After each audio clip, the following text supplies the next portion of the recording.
Well, hello, Nativity Bible heads. It is Dr. Wayne, and it is time for Sunday morning Power Bible Study, lectionary Power Bible Study.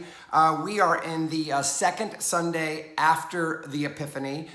So remember, January 6th is always Epiphany Day. It is the marking of the beginning of the manifestation of Christ, the Christ being presented to the world.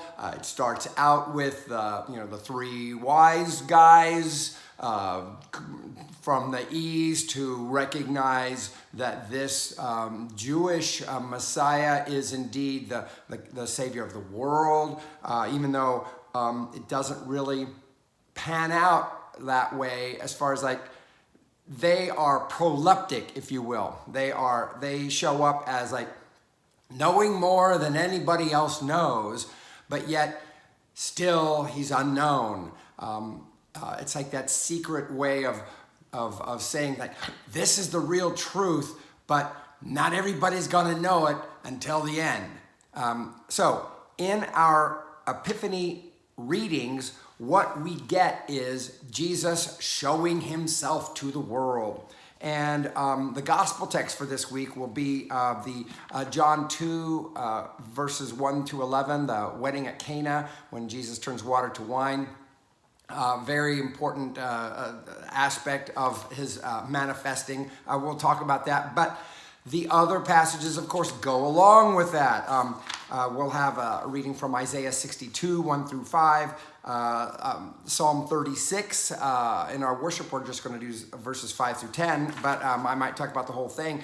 1 Corinthians 2, 1 to 11, the thing on spiritual gifts. We got a lot to cover with all of these readings. So let's start out with Isaiah 62, verses 1 to 5. Now, first of all, whenever we hear a chapter number for Isaiah, you always got to figure out in your head, okay, which part of Isaiah is this? Well, the number 62 should give you a clue. Okay, yeah, exactly. The last part of Isaiah.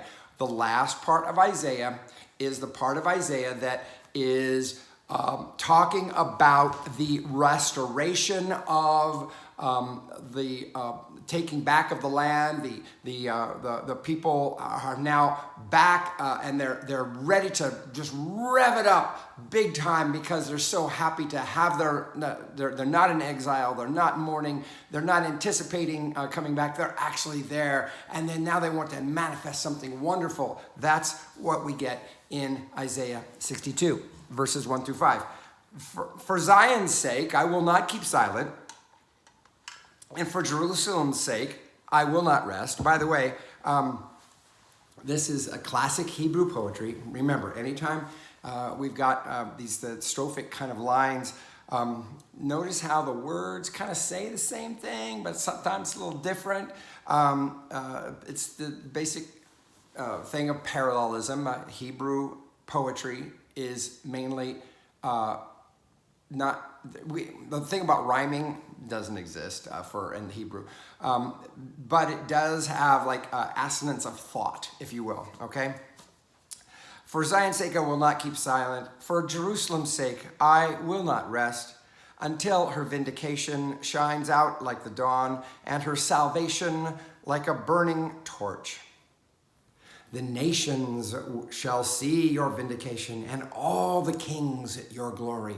Anytime we have this mention of nations and kings, it's always talking about the non-Jewish world, okay? So the thing says that they'll see your vindication, all the kings will see your glory. It means that nobody's gonna miss the wonderfulness of what happens with a fully restored Jerusalem. This is the thing that the prophet is zoning in on. And you shall be called by a new name that the mouth of the Lord will give. New names are always a big deal. It symbolizes a new birth. This is one of the things that they would talk about in with regard to baptism. In fact, I think in the LDS tradition, they actually give them a secret name, a new name when they get baptized. But the thing about the new name, though, comes from the mouth of the Lord. Anything that comes from the mouth of the Lord comes from the breath, the mouth, the breath, the wind, the spirit, okay, of the Lord will give. This new name is something that indicates a rebirth, if you will. You shall be a crown of beauty in the hand of the Lord, and a royal diadem in the hand of your God. We talk about the jewel, the one of the Old Testament pictures of Israel is that it's this shiny, bright, shiny, wonderful, precious thing in the hand of God. Okay, that kind of being held, if you will. You shall no more be termed forsaken, and your land shall no more be termed desolate. There's Hebrew words behind there.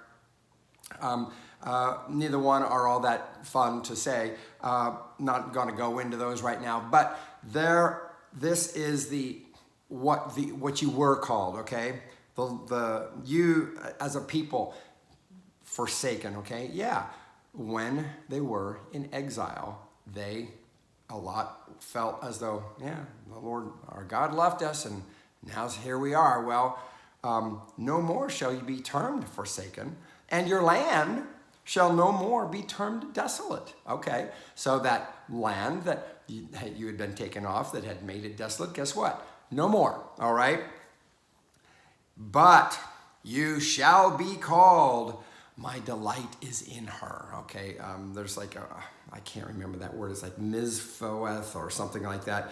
But this other one, and your land married. Now, we know this word, Beulah. Yeah, you know that old hymn about Beulah land? There you go, Beulah land, and your land married, and Beulah land. Your land shall be called Beulah, married. This is they use the social context of, there's nothing better can happen for a girl than to get married. That's just the way that was back then. Might not be the way it is now, but that's the way it was back then. And so Beulah land, okay? Oh, yes, the land, no longer desolate. Oh, yes, means that's you got to think about this. In a country or in a society where lifespan wasn't incredibly long, okay? Marriages they would be much more valued, and you can see why they would want the experience of celebrating nuptials. By the way, the wedding at Cana is going to be the gospel lesson today. Yeah, exactly. For the Lord delights in you, and your land shall be married. Okay, so takes those delight is in her name and the married name Beulah, and your land shall be Beulah. Okay,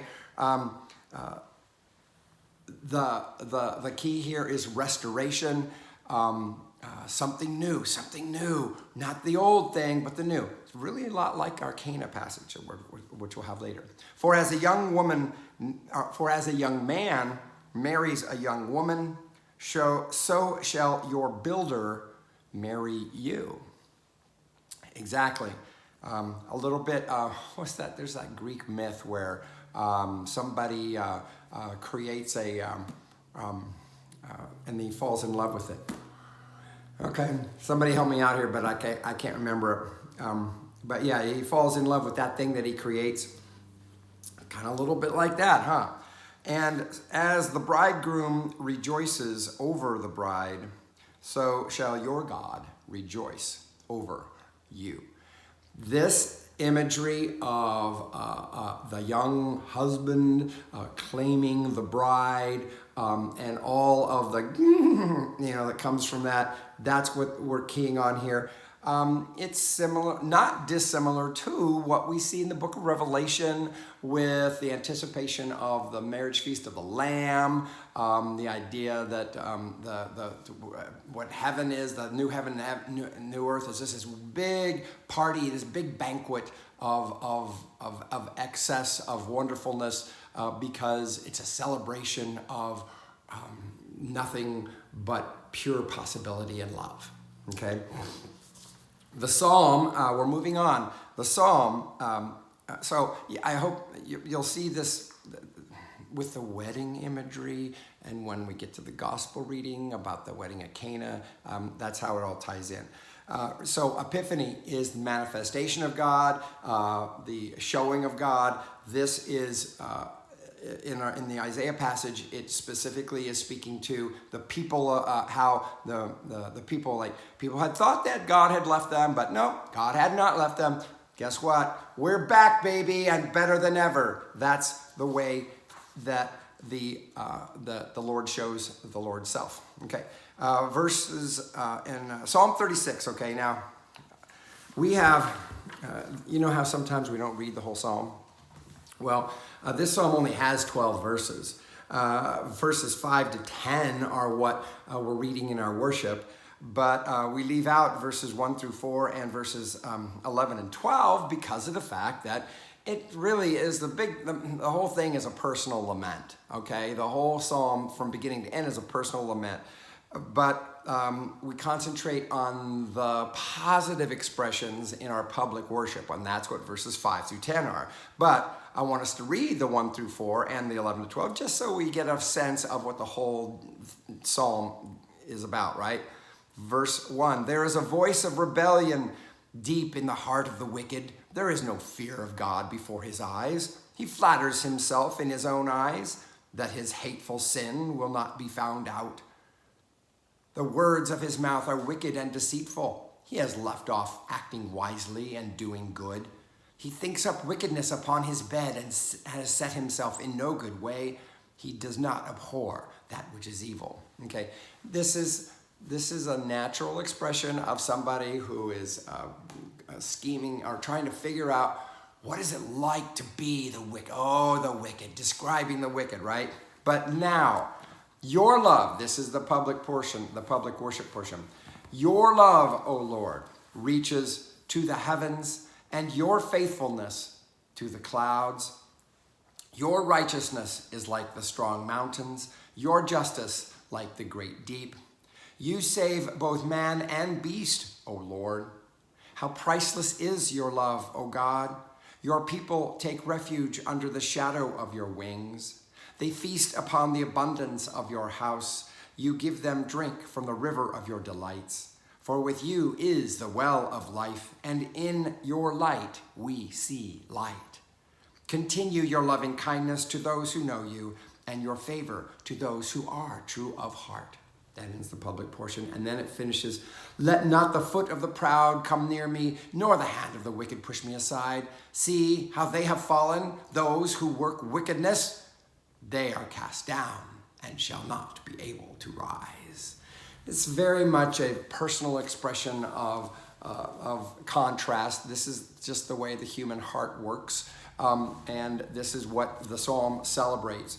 Now, in the portion that's publicly read, notice how it describes the feeling of what it is to be in God's love,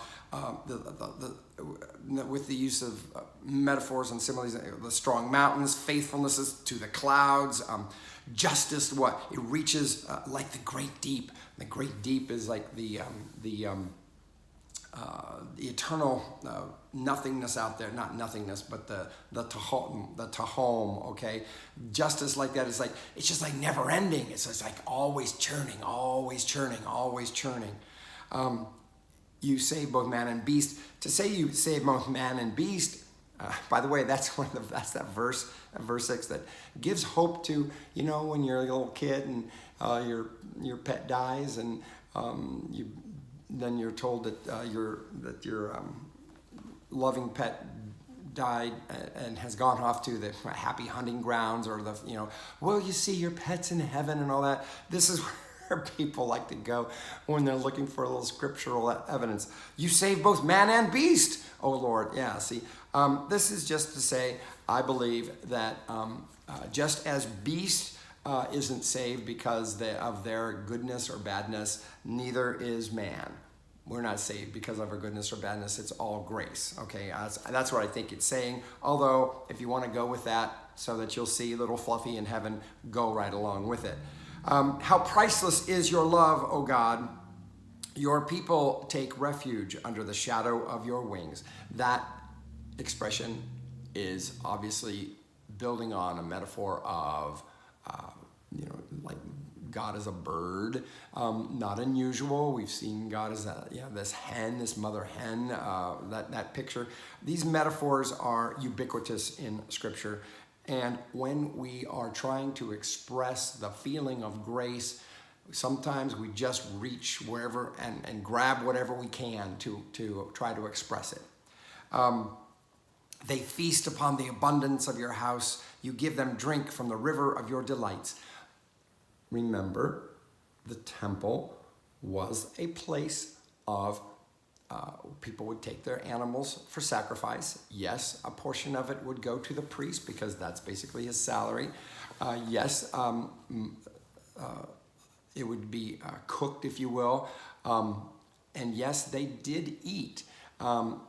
Sometimes there were different kinds of offerings. There were offerings where there were the whole thing got burnt up into smoke and went to God, and then there were the kind that basically became food. And what it ended up being was like a big old family barbecue, if you will. And so this is why they talk about feasting on the abundance of your house, giving them drink from the river of your delights.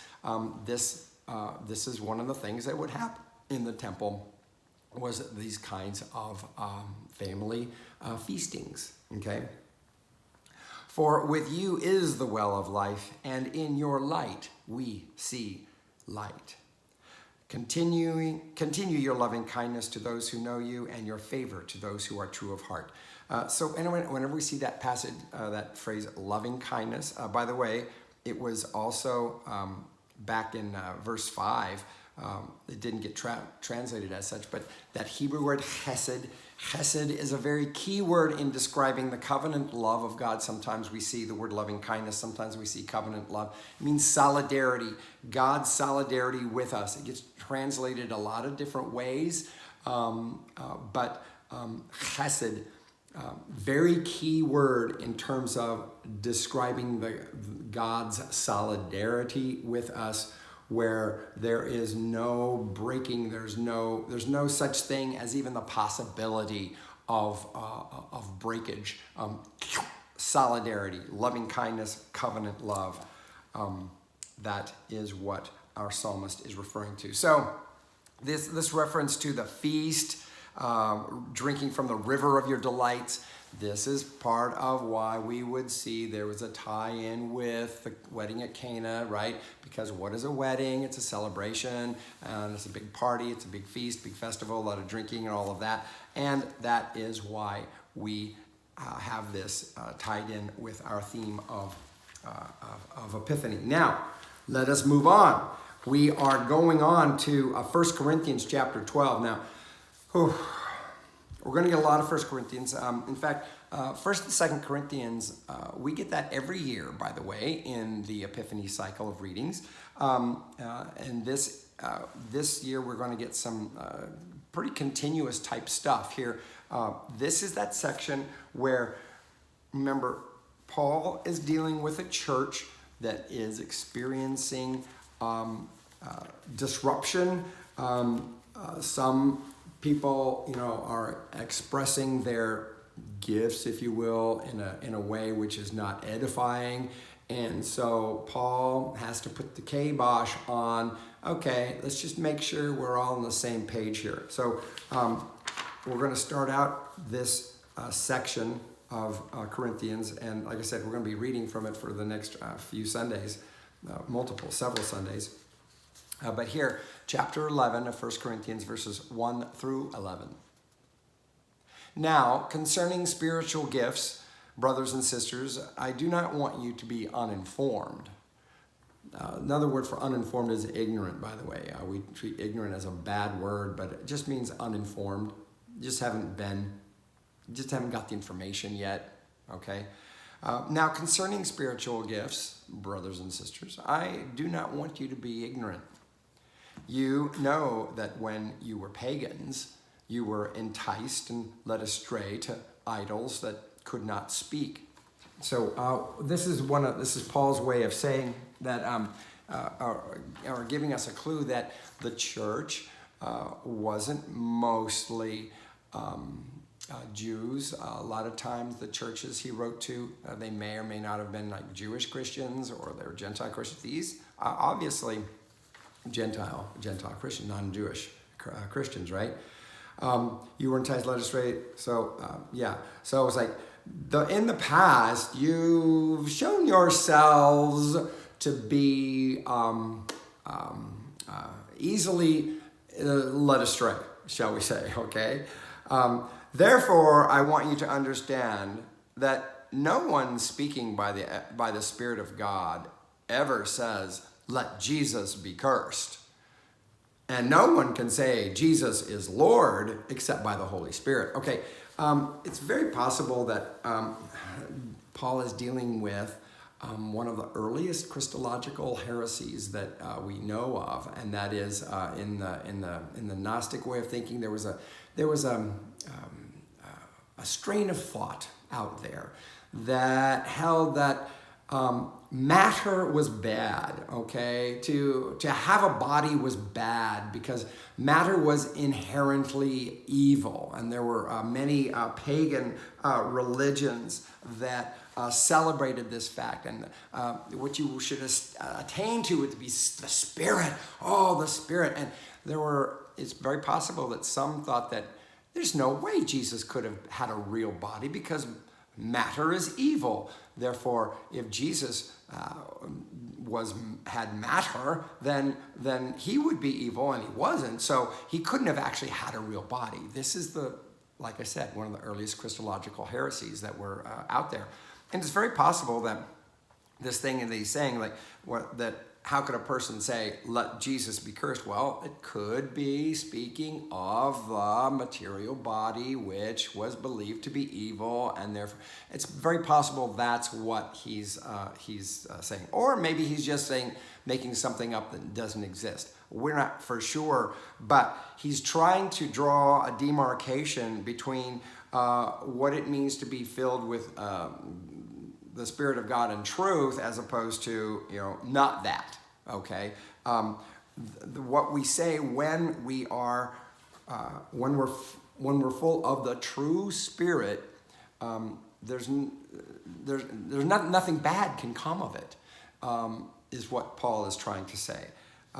No evil can come of it, because that's the way God's Spirit works. And so if it's creating division and problems and upset, then maybe it's not of God. This is kind of what he's saying. Now, there are varieties of gifts, but the same Spirit. And there are varieties of services, but the same Lord. And there are varieties of activities, but it is the same God who activates all of them in everyone, okay? So this is Paul's launching into the thing about the Spirit. So it's very possible that that there were people in the church who claimed that their gifts were more special than others. And it's more likely that it's that gift of tongue speaking because of the fact that he refers to this in talking about the gifts as though there might it's causing division, okay? Notice varieties of gifts, but the same Spirit, varieties of services, but the same Lord. There are varieties of activities, but the same God who activates all of them. The idea is that if any of these things are resulting in division and disunity, maybe they're not of God, okay? Consider that. To each is given the manifestation of the Spirit for the common good. So we're each given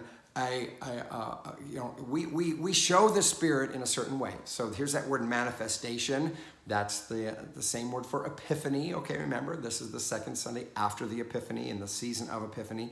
And when we show that Spirit, we're showing God, okay? And notice he says, for the common good.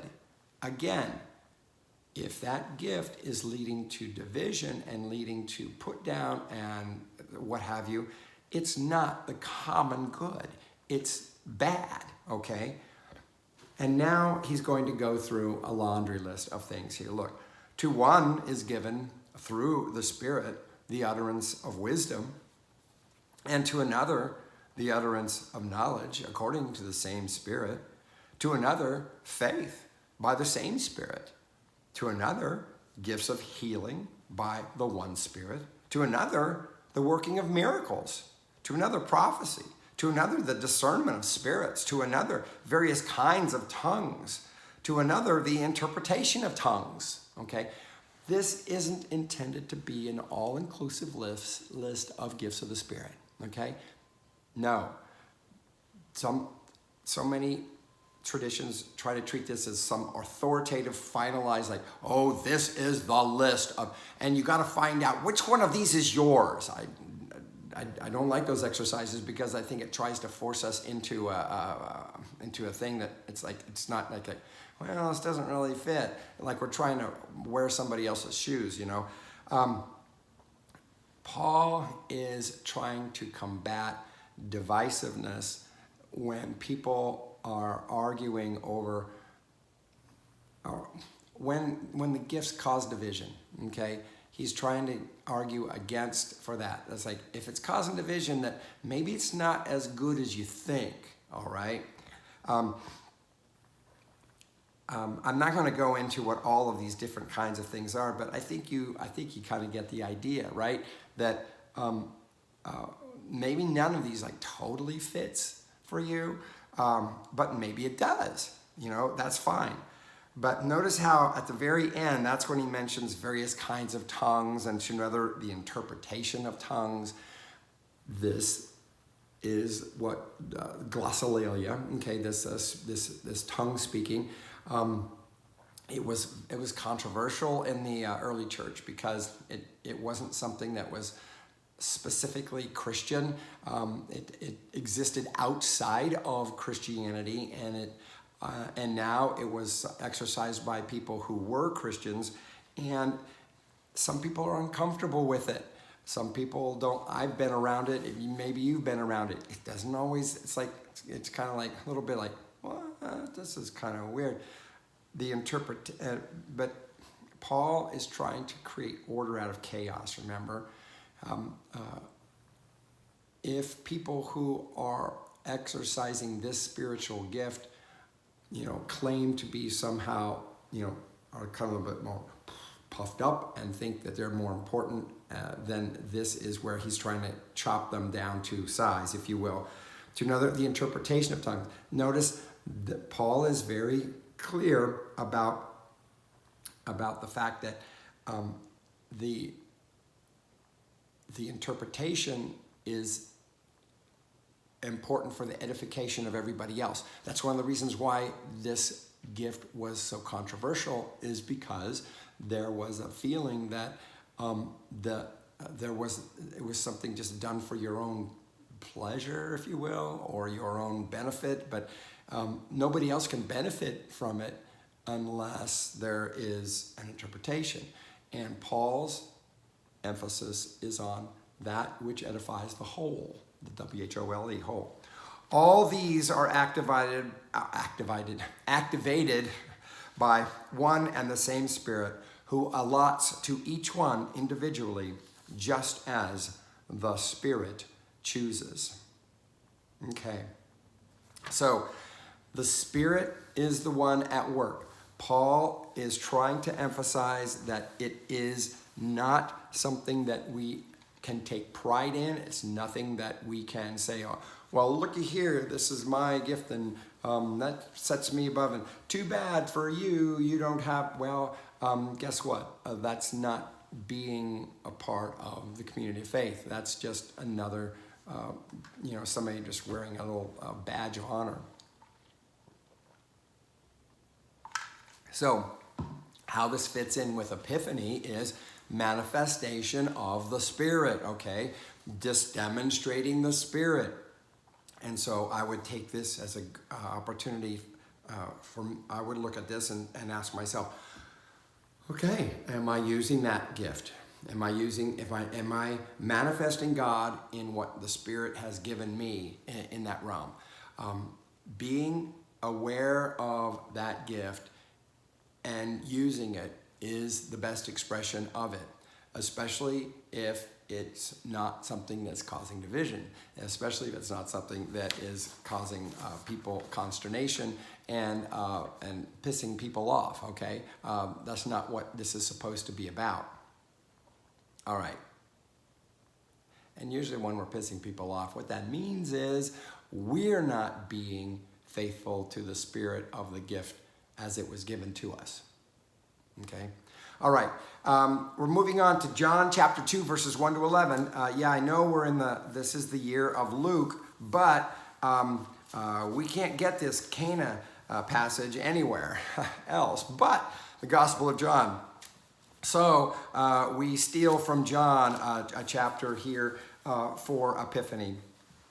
On the third day, there was a wedding in Cana of Galilee. Okay. This is kind of an interesting thing about on the third day. The third day is a proleptic reference to, yes, the resurrection, the crucifixion, resurrection, the third day. Remember that? Because before this, things that were happening were the next day this happened, the next day this happened, the next day this happened. And then it says on the third day. Well, this is a reference to there's a manifestation of something. If something's happening on the third day, it's gonna be something big and it's gonna be something real, okay? In John's gospel, what else happens on the third day? The cleansing of the temple. This is the way John interprets these things. He introduces them with that phrase. John always is looking toward the end, and he gives us these little prolepses, these little insights into like, oh, this is coming up, because I know you know how this is going to end. So these are his little clues that heighten the reader's awareness. On the third day, there was a wedding in Cana of Galilee, and the mother of Jesus was there. Notice it says mother of Jesus. Mary's name is never mentioned in John's gospel. Notice I didn't say Mary doesn't appear in John's gospel. Didn't say that. Her name is never mentioned in John's gospel. Very interesting. Some people think that Mary was John's source, if you will. And that might be just a deferment to the fact that he didn't, it was a little bit too familiar to refer to her by her first name. We don't know for sure, but it's just one of those interesting little factoids of John. Jesus and his disciples, verse 2, Jesus and his disciples had also been invited to the wedding. Well, happenstance. When the wine gave out, the mother of Jesus said to him, "They have no wine." Now, we don't know exactly what she was saying to Jesus. If she was asking her, if she was asking him to do something about it, or if she was just consternating like everybody else there. Oh, they have no wine. I don't know. Or was she actually saying, we need you to do something about it? Well, let's read on. And Jesus said to her, "Woman, what concern is that to you and to me? My hour has not yet come." Yeah, so there may have been a knowing here of the fact that Mary knew what Jesus' future was, and Mary knew that there needed to come a time when he showed that. She didn't necessarily know what that was. I think she was just opening the gate of like, maybe this is the time. They have no wine, and what concern of that is to you and to me?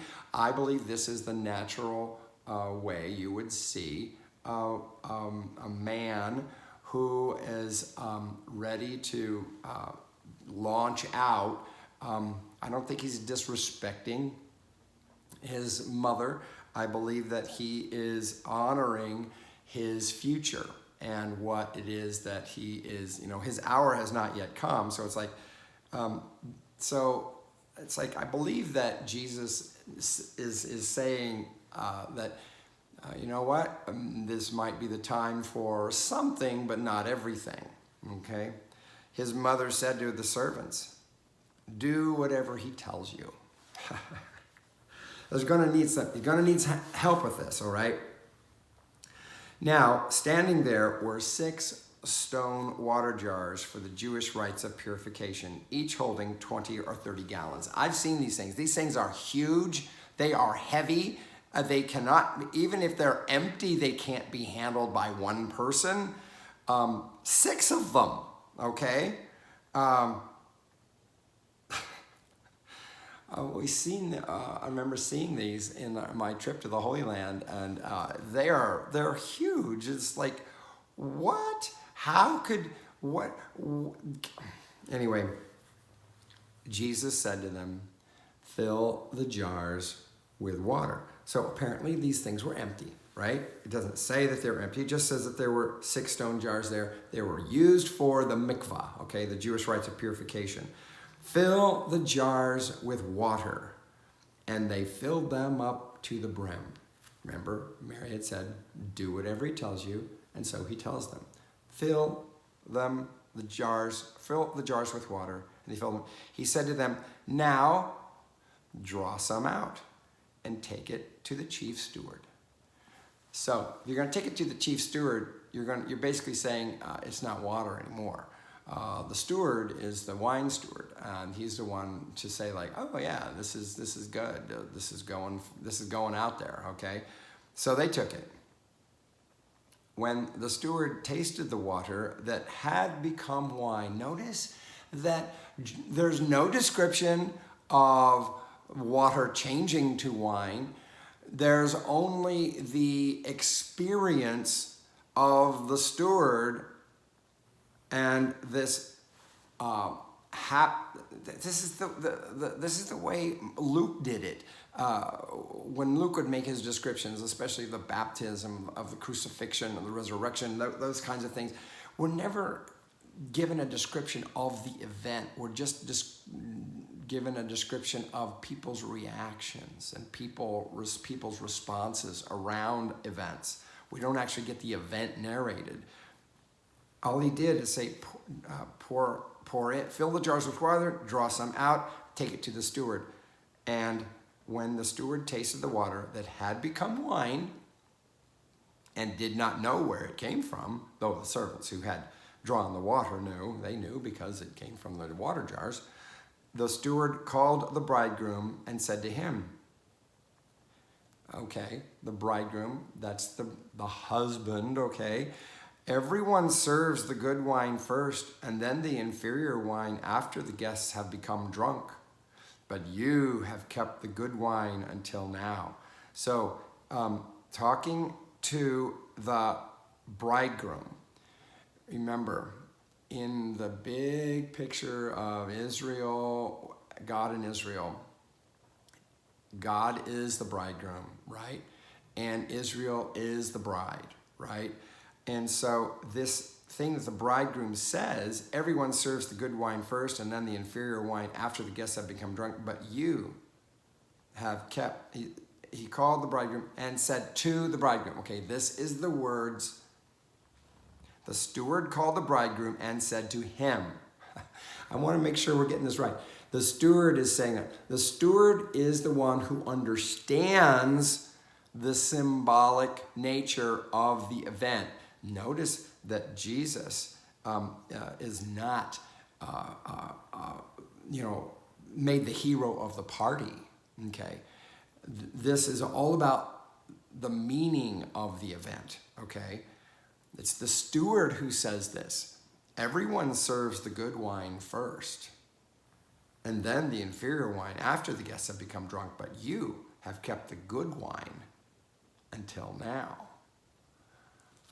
It is as though the bridegroom is in this metaphorical universe of being like the Lord. It's like, yes, what has God done with regard to who Jesus is? He is that best that has been saved till last. Okay?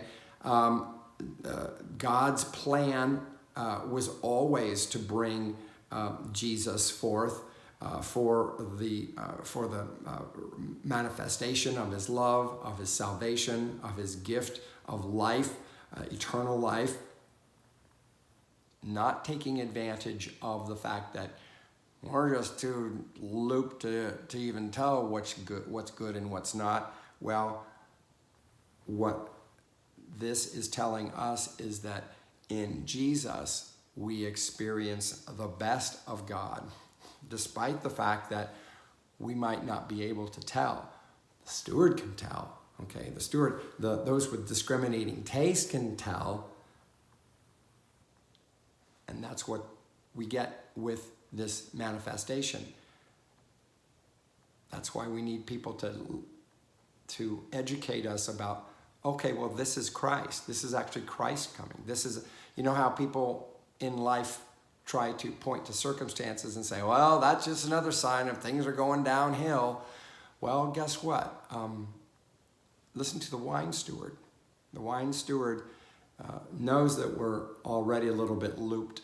So we're being brought in with some prophecy, some truth speaking from God. Yeah, you know what? Maybe that's the Lord. God has saved the best till now.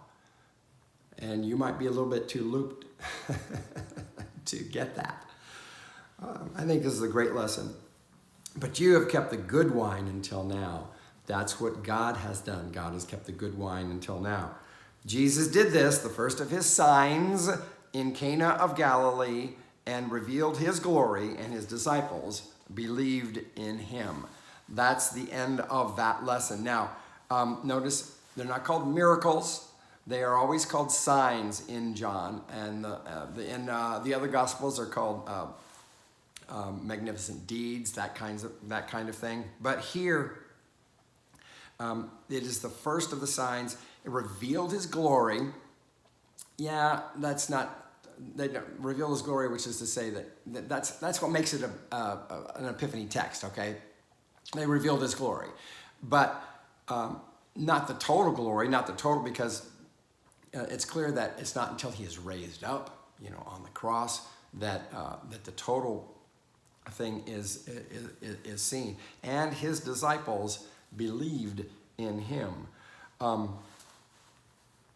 They're the only ones that knew. Okay, they're the only ones that were paying attention.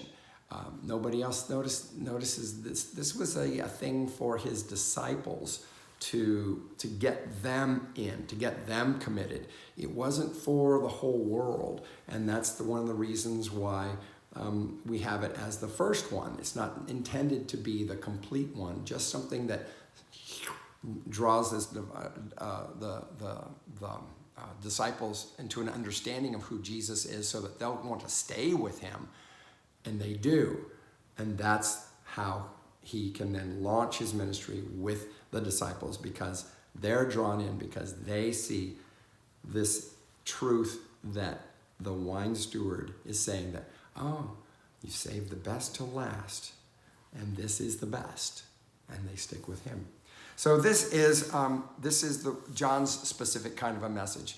We don't get the same kind of a message from other gospels. They don't have the same. This is John's the only gospel that has the wedding at Cana, and it's significant in that it introduces manifestation of Epiphany in a big way, but not in a grandiose way. Because remember, they're not like hoisting Jesus up and they're saying, hey, here's our hero. That's not what's going on. This is for the benefit of the disciples, so that they would believe in him, so that Jesus can then launch into his ministry. And it's not going to be long after this that he goes into the temple and does that cleansing in the Gospel of John. But that is it for this, the second Sunday after the Epiphany. Blessings on your day, blessings on your week, blessings on your being the manifestation of God. Peace.